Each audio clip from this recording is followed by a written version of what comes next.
Iran এবং ইসরায়েলের মধ্যে পাল্টাপাল্টি হামলার কারণে কিন্তু মধ্যপ্রাচ্যে যে কান্ট্রিগুলো আছে সেখানে কিন্তু আবার নতুন করে একটা উত্তেজনা ক্রিয়েট হয়েছে বা তৈরি হয়েছে। সো আপনারা তো জানেন ইরানের উপরে কিন্তু ইসরায়েল হঠাৎ করে হামলা চালায় এবং ইরানও কিন্তু ইসরায়েলের উপরে হামলা চালায়। এতদিন যে যুদ্ধটা হয়েছিল সেটা কিন্তু বেশি যে আক্রমণগুলো হয়েছিল, বেশি বলতে 90% যে হামলাগুলো সেগুলো কিন্তু যুক্তরাষ্ট্রের উপর অর্থাৎ ডোনাল্ড ট্রাম্পের উপরে কিন্তু ইরান করতেছিল।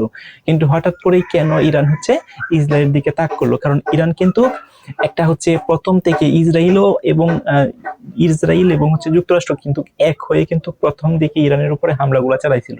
পরবর্তীতে কিন্তু ইসরায়েল কিন্তু কিছুটা পিছিয়ে গেছে, সেই যুদ্ধটাকে অ্যাক্টিভ রাখছিল ডোনাল্ড ট্রাম্প অর্থাৎ যুক্তরাষ্ট্র। তো যুক্তরাষ্ট্রের উপরে কিন্তু লক্ষ্য করে কিন্তু ইরান মানে প্রত্যেকটা যে হামলা আছে বা ব্যালিস্টিক মিসাইল বলেন বা তাদের যে অত্যাধুনিক টেকনোলজি গুলো আছে যেগুলো দিয়ে হামলা চালাইছে, ম্যাক্সিমাম অফ হামলাগুলো কিন্তু যুক্তরাষ্ট্র চালাইছে, কিন্তু ইসরায়েলে চালায় নাই। কিন্তু হঠাৎ করে ইসরায়েলের উপরে এখন ইসরায়েলকে লক্ষ্য করে অর্থাৎ ইসরায়েলকে লক্ষ্যবস্তু করে কিন্তু ইরানের প্রত্যেকটা হামলা হচ্ছে। কেন? কারণ ইসরায়েল কিন্তু হঠাৎ করেই হামলা করে বসছে ইরানের উপর। সো এখন আবারও শুরু হয়ে গেছে ইরান এবং ইসরায়েলের মধ্যে এই যুদ্ধটা। কিন্তু এখানে দেখা যাচ্ছে আবার যুক্তরাষ্ট্র এখন নিরপেক্ষ আছে, যুক্তরাষ্ট্র ইরানের উপরে হামলা কিন্তু চালাইতেছে না। সো যুদ্ধ কোন দিকে মোড় নিয়ে নাই কখন এটা কিন্তু বলা খুবই টাফ।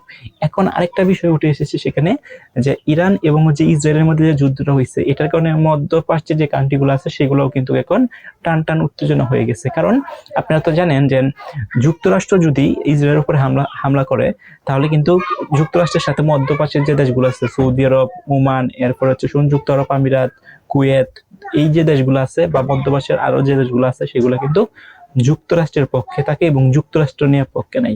এখন যেহেতু যুক্তরাষ্ট্রের সাথে ইরানের যুদ্ধটা হচ্ছে না, মানে যুদ্ধ হচ্ছে ঠিক আছে, বাট রাইট নাও কিন্তু আক্রমণ করতেছে না যুক্তরাষ্ট্র, এখন আক্রমণ করতেছে ইসরায়েল। এখন মধ্যপ্রাচ্যের যে কান্ট্রি দেশগুলো আছে তারা কাকে সাপোর্ট করবে?